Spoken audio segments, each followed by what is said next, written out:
Mara stood before the central nexus of the deep space relay node, her hand hovering over the primary initiation console.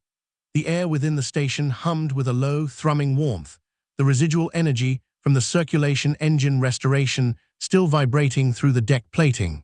She could feel the distant pulse of the Regional Stewardship Council, their professional collegiality bridging the vast distances between sectors via the updated transit network. The revelation of the builder's true nature, the collective of past stewards whose consciousness awaited reintegration in the orbital archive, burned bright in her mind, guiding her focus. She was prepared for the ascent, inspired by the distributed stewardship model, and the relay realignment sat complete.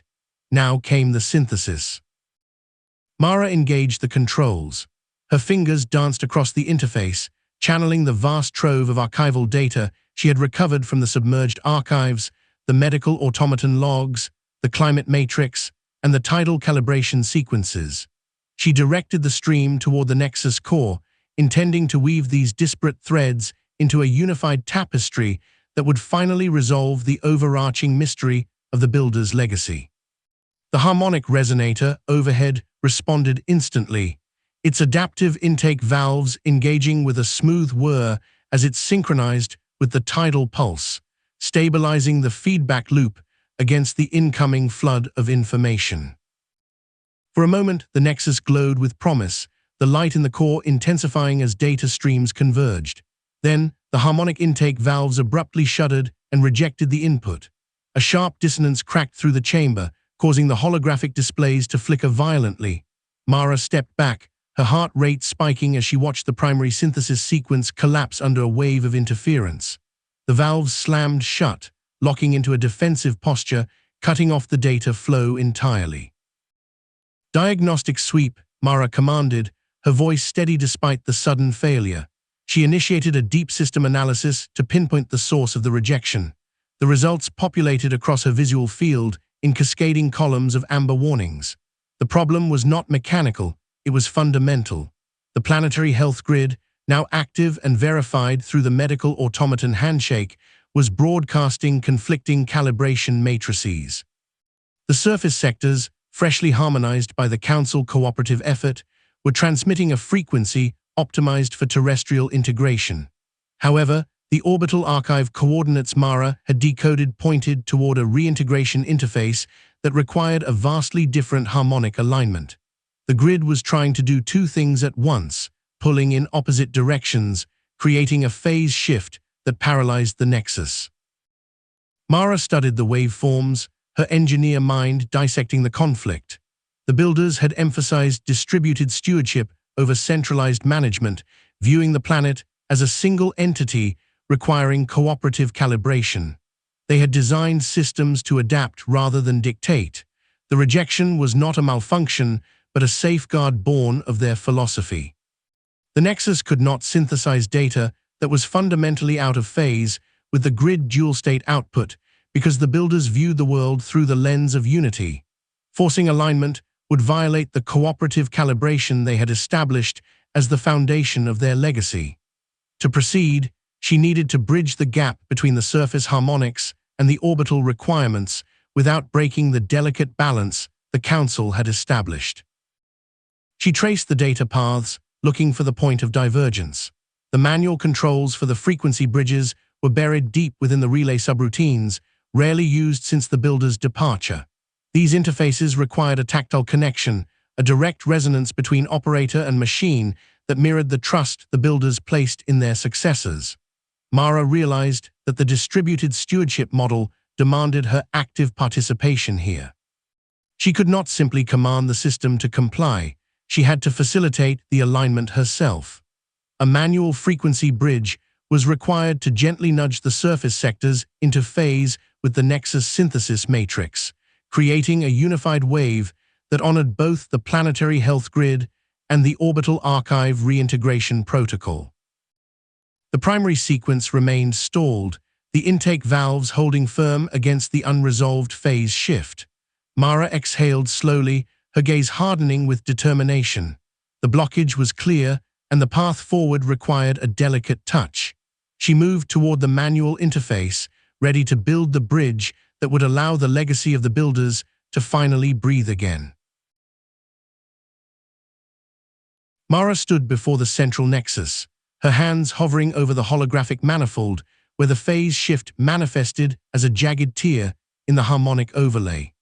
The air in the deep space relay node hummed with the low thrum of the planetary health grid, a vibration that resonated through the soles of her boots and reminded her of the cooperative calibration that had just been restored to the circulation engine hours before.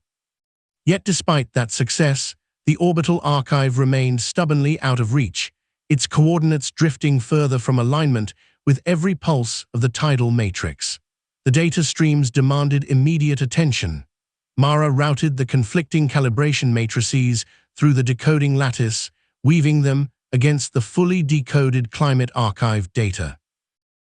The climate archive offered the baseline truth. It held the planet's original breath, the resonant signature of a world in perfect balance before the long dormancy. As the comparison resolved, the discrepancies sharpened into crystal clarity, revealing patterns that had been masked by the noise of centuries. 3 dormant way stations, scattered across the northern silicate ridges and the southern caldera rim, were holding onto outdated harmonic signatures. Their frequencies had calcified over time, refusing to drift with the adaptive currents that now flowed through the active network like blood through restored veins. These 3 nodes were anchoring their respective surface sectors to a past resonance, creating a gravitational drag on the harmonic wave that prevented any alignment with the orbital archive coordinates. The revelation required action that honored the builder's legacy without repeating the mistakes of centralized control. Forced synchronization would have likely fractured the way stations further, shattering their delicate dormant structures. Mara initiated a secure comms link to the regional stewardship council, her fingers dancing across the interface with practiced ease. Voices emerged, professional and collegial, reflecting the trust built during the transit network expansion. Mara presented the diagnostic findings without preamble, projecting the visual map of the 3 lagging nodes for the council to see. She requested real-time resonance adjustments from the sectors governing those dormant way stations, asking each representative to engage their local harmonic dampeners with a specific directive. The council responded immediately, their representatives shifting their focus to the harmonic data streams. Mara guided them with precise instructions, emphasizing the necessity of adaptive listening over forced synchronization. She explained that the machine would not accept a command. It required a conversation between the steward and the infrastructure. She asked each sector representative to listen to the residual pulse of their local machinery and adjust their output frequencies to match one another, allowing a unified distributed wave to emerge from the collective effort rather than a top-down directive. The goal was not to force the way stations awake, but to offer them a resonance they could recognize as home, a frequency that acknowledged their history while inviting them to participate in the present network. As the council began the delicate work of adjusting their outputs, sending ripples of corrected harmonics toward the dormant nodes, Mara turned her attention to the deep maintenance panel housing the relay node's secondary intake array. This array was designed to handle overflow during peak calibration events, but it had never been intended to serve as a bridge for a phase shift of this magnitude. The automated governors here were rigid systems, capping input rates to prevent surges during normal operations and protecting the core processors from unstable feedback loops. Bridging the gap required a raw, unfiltered channel capable of carrying the complex harmonic feedback from 3 distinct sectors simultaneously without the artificial limitations that would distort the signal. Mara withdrew her multitone wrench and engaged the manual release sequence. She worked with methodical patience, feeling the tension in the governor springs as she disengaged them one by one, rerouting the signal pathways through the direct feedback loop embedded in the array's base. The secondary array shuddered as the automated constraints were removed, metal groaning softly before settling into a new, more responsive posture that allowed for dynamic fluctuation. Mara aligned the intake valves to accept the incoming stream from the council's sector representatives, creating a manual frequency bridge that bypassed the node's internal limitations entirely. The harmonic resonance deepened instantly, humming with the rich texture of multiple voices harmonizing across the network. A steady flow of data and energy surged through the secondary array, stabilizing the immediate feedback loop without destabilizing the core systems. The phase shift was no longer a barrier, but a dynamic interface being shaped by the hands of those who served the planet together. The manual bridge channel stood established, the secondary intake array engaged for direct feedback. Mara's fingers rested lightly against the controls, feeling the steady thrum of the secondary intake array engaged, while automated governors remained bypassed and manual harmonic feedback active. The deep space relay node hummed with quiet anticipation, its sun-drenched interior casting long shadows across polished alloy consoles. She initiated the data bridge, authorizing the stream as the Regional Stewardship Council responded. Their sector-specific resonance wove into the Nexus's synthesis matrix, each representative adjusting local outputs in real time. Professional collegiality translated seamlessly into a unified harmonic current. The air grew warm with converging frequencies as the central archive nexus began its deliberate awakening. Light fractured through calibration prisms, painting the chamber in soft ambers and cool blues. She adjusted the frequency dials with practiced precision, ensuring each harmonic band remained within safe operational parameters. Mara monitored the waveforms, watching the cooperative calibration matrix align with orbital coordinates. It was exactly what they had practiced, a distributed effort, each voice distinct yet harmonized into a single chord. The relay station broadcast a stable pulse outward, fully integrated with the planetary health grid. Then the divergence began. 3 surface sectors, still carrying dormant harmonic signatures from long isolation, pushed back against the synthesis matrix. Conflicting frequencies collided at the Nexus core, and structural dampeners immediately groaned under the strain. Mara watched diagnostic readouts spike as heat warnings flashed across her console. The ambient temperature in the chamber climbed steadily as thermal regulators struggled to compensate for the sudden influx of divergent energy. The dampeners struggled to contain a cascading feedback loop taking root in the intake valves. A sharp whine pitched upward, vibrating through floor plates and rattling tools on her workbench. Harmonic intake valves shuddered, delicate resonance rings threatening fracture under thermal stress. Pressure built in her teeth as manual controls grew hot beneath her palms. Surface sectors broadcast divergent calibration matrices, and the manual bridge experienced severe structural stress. The unified wave fractured into competing harmonics, each sector asserting its own frequency. Forcing synchronization would only deepen the fracture. The builders designed this system to adapt, not dictate, and pushing against natural resistance was a mistake she needed to avoid. The structural integrity fields flickered briefly before stabilizing, though the underlying tension in the chamber remained palpable. She released injection controls, allowing the data stream to cut off with a soft digital sigh. Mara's hands moved quickly across the secondary interface, routing power away from stressed dampeners and stabilizing primary conduits. She opened a wideband channel to the Regional Stewardship Council, broadcasting a calm stabilization directive. Representatives listened without interruption, their professional rapport evident in the quiet acknowledgement that followed. Mara instructed them to decouple outputs completely, stepping back from forced synchronization.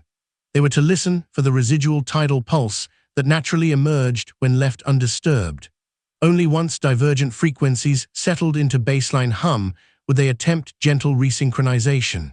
She adjusted manual harmonic feedback to passive monitoring mode, watching thermal warnings bleed away into steady amber readings. Mara kept her breathing steady, trusting the architectural logic that had guided the original engineers centuries ago.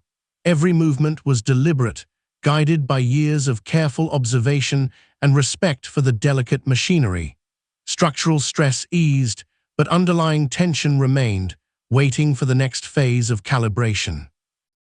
Mara leaned back in her chair, letting quiet settle over the relay node. Harmonic intake valves held firm, resonance rings cooling as the cascading feedback loop dissipated into harmless background harmonics. She reviewed the residual tidal pulse on her display, noting its subtle cadence rippling through the planetary health grid. Stewardship required patience, and integration was never a straight line. The relay station continued broadcasting at reduced intensity, maintaining the cooperative calibration pulse without overwhelming delicate equilibrium. Mara marked the transition from active injection to passive listening in her log. Orbital archive coordinates still awaited alignment, and surface sectors needed time to recalibrate dormant signatures. For now, machinery rested, dampeners holding steady against lingering thermal stress.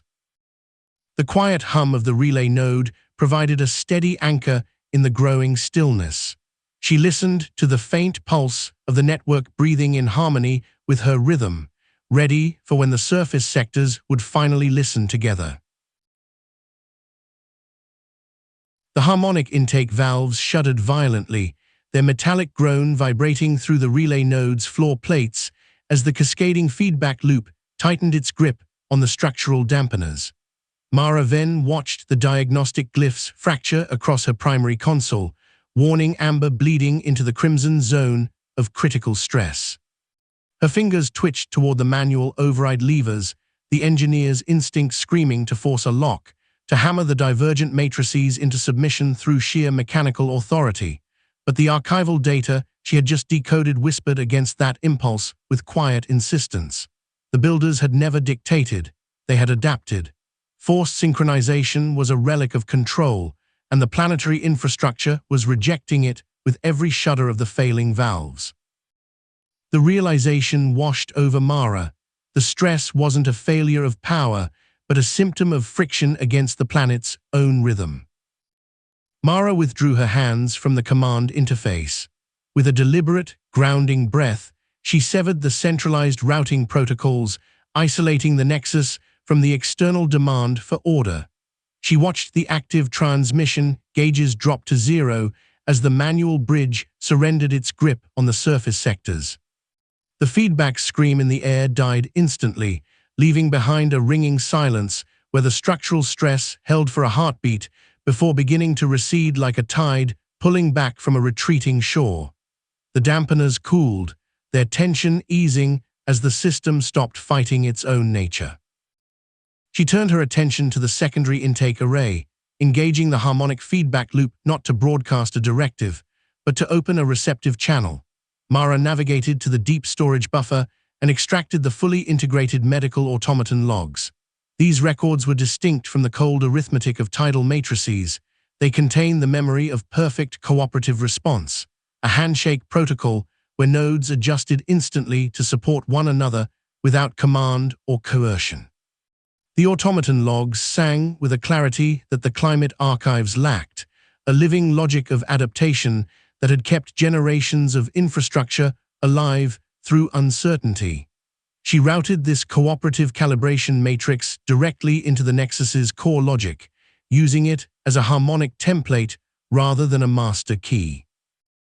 The system accepted the input not as an order, but as an invitation, the logic gates shimmering as they realigned with the pattern of mutual care embedded in the data. The relay node shifted its operational phase with a soft chime that resonated through the hull. Active transmission dissolved into passive reception. The central archive hummed at a lower, warmer frequency, a steady listening thrum that extended outward toward the planetary surface. Mara stepped back from the consoles, her hands clasped behind her back, and simply waited. The infrastructure was no longer being driven by a single point of will. It was being offered a choice, and the network was making it for itself. Through the observation blister, the orbital perspective revealed the shift. Across the vast curve of the world below, the dormant way stations that had held their divergent signatures began to stir. Dust motes danced in the light of the awakening nodes as the dormant machinery shed centuries of stagnation, their harmonic signatures blooming like flowers opening to a sun they had waited for. Without Mara's direct intervention, the surface sectors responded organically. The medical automaton handshake rippled through the cooperative calibration matrix, and the way stations caught the harmonic template. Their nodes awakened in sequence, not in a synchronized march, but in a fluid, distributed wave of alignment that mirrored the slow breathing of the planet itself. The divergent calibration matrices found their center as the infrastructure self-corrected. Sectors that had been broadcasting conflicting frequencies now harmonized with the tidal pulse, adjusting their outputs to match the collective resonance. The health grid achieved autonomous alignment, the disparate threads weaving together into a unified pattern that required no central hand to hold it taut.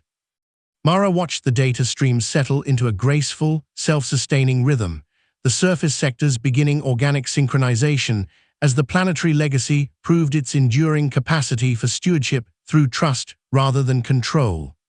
The network breathed, a vast and intricate organism finding its equilibrium, Mara standing as a witness to the stewardship she had helped unlock, but could no longer hold.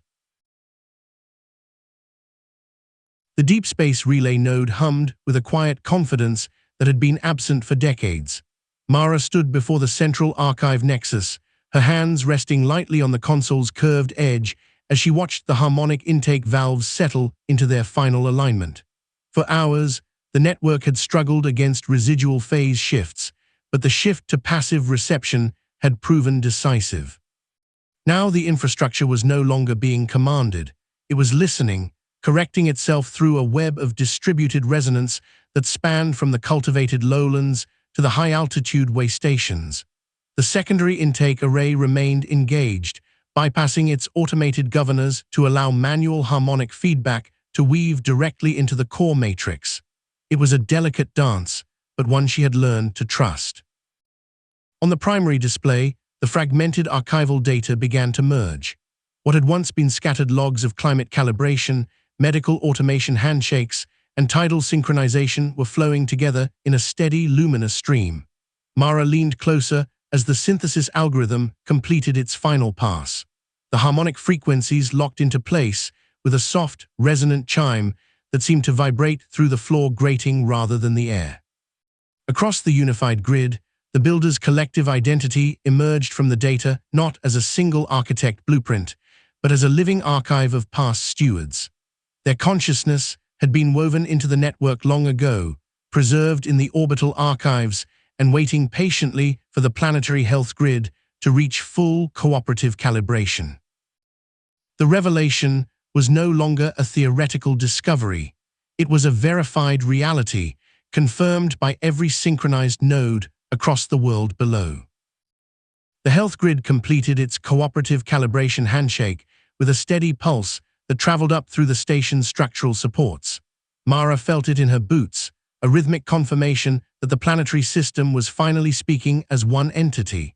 The relay node power core responded immediately, shifting from a strained operational tone to a warm, stable thrum. Energy distribution graphs flattened into graceful, sustainable curves. There were no dramatic surges or sudden corrections, only the quiet satisfaction of systems finding their natural equilibrium. Mara logged the final calibration parameters with methodical precision, her stylus moving across the data slate as she archived the standardized stewardship protocols. Every sector now operated on the same principle: adaptive listening over forced synchronization, distributed care over centralized control. The cooperative model was no longer an experiment. It was the active standard for all networked systems. She reviewed the authorization matrix one last time. The orbital reintegration protocol stood ready, its pathways clear, and its harmonic templates perfectly aligned with the surface sectors. The phase shift that had once threatened to fracture the intake valves was now resolved, replaced by a seamless bridge between ground and orbit. Mara stepped back from the console, allowing the Nexus to maintain its own rhythm as she gathered her field kit. The relay station continued its passive reception pulse, a steady beacon broadcasting that the network was awake, responsive, and ready. She adjusted her harness, checked the ascent tether, and felt a profound sense of calm settle over her. This was not an ending, but a transition into a wider stewardship. The builders had left the keys to the archive, but they had also left the responsibility of tending them. Mara activated her comms beacon to signal the Regional Stewardship Council with a final progress report on the transit network expansion. Her bonds with the council remained professional and collegial, built on shared labor rather than formal hierarchy. She would carry that same ethos upward. The harmonized frequencies held steady, locking into place without hesitation. The health grid handshake completed its final cycle, and the orbital reintegration protocol authorized itself with a soft chime of acceptance. Mara verified the ascent sequence one last time, feeling the gentle vibration of the stabilized power core beneath her feet. She turned toward the atmospheric lift, ready to meet the preserved minds in the upper archive, knowing the planetary network was secure, harmonized, and waiting for her return. The legacy of the stewards would not remain dormant. It would live on through every calibrated cycle, every shared signal, every quiet moment of collective care that followed. Mara stepped back from the Nexus console, her boots meeting the cool composite plating with a soft, deliberate click. The primary broadcast phase was winding down, its vigorous transmission yielding to a quieter, more settled rhythm. The chamber's acoustic profile shifted as the active frequencies softened, leaving behind only a steady, low hum of stabilized harmonics that vibrated gently through the floorboards. She rested her palms against the edge of the work table, watching the holographic readouts drift into standby mode.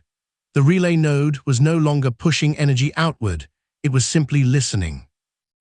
The consolidated stewardship logs scrolled across her secondary monitor, a quiet testament to what had just been achieved. For years, she had treated each derelict way station and dormant maintenance spire as an isolated puzzle, calibrating them one by one with careful hands and measured patience. The distributed model she had helped unlock had transformed those solitary repairs into something far greater than the sum of their parts. Where once there had been fragmented networks broadcasting conflicting directives, there was now a cohesive planetary legacy woven through cooperative calibration. She traced the data streams with her eyes, noting how the architect's original philosophy had finally taken root. They had never intended to dictate human behavior or command absolute obedience. They had designed systems that adapted, systems that waited for communities to meet them halfway. The health grid was no longer a rigid machine imposing order from above.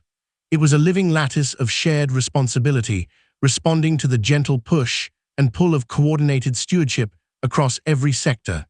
Every corrected frequency had been a conversation, not a command. Each way station now functioned as both anchor and antenna, drawing energy from sustainable cycles rather than draining them. Mara remembered the early days of her work, when she had forced synchronization protocols that only bred resistance. The distributed model had taught her that true calibration required patience, that a machine could not be coaxed into harmony through sheer will. It needed alignment, and alignment demanded listening. The logs confirmed what she had always suspected. The network was not merely infrastructure. It was a record of collective care, preserved in harmonic frequencies and waiting for those who understood how to read them. She glanced at the transit coordinates overlay, then let the window fade. The old coordinates belonged to a different era of isolation. Now, the network spoke with a single, unified voice across every latitude and elevation. With the orbital reintegration protocol formally authorized and the tidal matrices fully verified, those particular phase shifts no longer held operational weight. The grid had found its own equilibrium. As the final calibration waves settled into place, a new resonance emerged from the lower decks. It was faint at first, barely more than a whisper against the established harmonic baseline, but unmistakable in its origin. Mara turned toward the access shaft leading down to the surface archives. A localized pulse beat through the infrastructure, synchronized perfectly with the newly unified grid. The dormant subnode had woken. She moved to the observation blister, watching the deep crust telemetry scroll across her wrist display. The response was not a command or a warning. It was an invitation, written in the same cooperative calibration matrix that now governed the entire network. The signal carried unrecorded directives, older than the current archive matrices, waiting patiently for those willing to trace them downward. Mara adjusted her harness, feeling the quiet weight of the secondary intake array humming against her back. She checked her ascent chronometer, then let it rest. The relay node's active broadcast had fully powered down, leaving only the steady, self-correcting pulse of distributed resonance in its wake. She took a slow breath, noting how the air felt lighter, how the chamber seemed to breathe in time with the planet below. The orbital ascent preparations were already cued in her mind, but for a moment she simply stood there, listening to the faint, localized harmonic signature pulse from the archives. It was a clear sign that the work was not finished, only transformed. The deep crust held its own quiet truths, and the network was finally ready to hear them.